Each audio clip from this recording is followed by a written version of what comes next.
Hello, my name is Brendan. I want to work in post-production sound for film and television.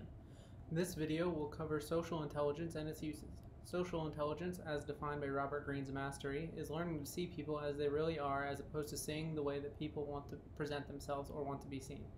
This video will also address V.S. Ramachandran and similarities between our individual mastery journeys, even though our paths and interests are completely different from one another.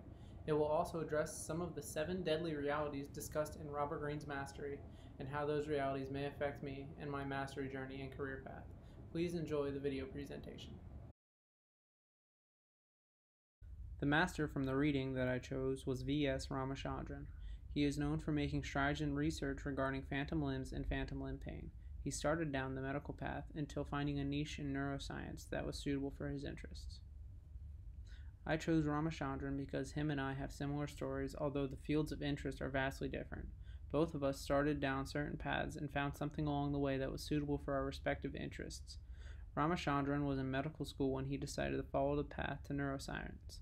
I was in my recording arts bachelor's program when I realized my interests in audio post-production and decided to go down that path.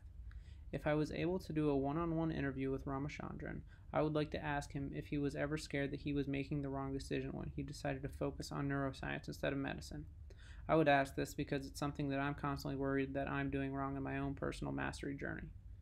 I believe that Ramachandran would answer this by saying that he lets his work speak for him. He most likely realized that the work he was doing when starting in neuroscience was the most rewarding work that he had done. I would also ask him when he realized that neuroscience would be his lifetime career path. I think that Ramachandran would give the same basic answer. When his work started to be rewarding to do and he felt a passion to ignite, that would have been when he realized he was in the right place. The first instance of this was likely when he was a professor at the University of California at San Diego and started to hear about phantom limb syndrome. 2 of the 7 deadly realities that I feel I'm most susceptible to would be envy and laziness. With envy, sometimes I find myself becoming jealous of my peers' success instead of focusing on my own. With laziness, I find that sometimes, especially when I get overwhelmed, I find it easier to just give up and do nothing rather than to put up with the stress of doing whatever that is.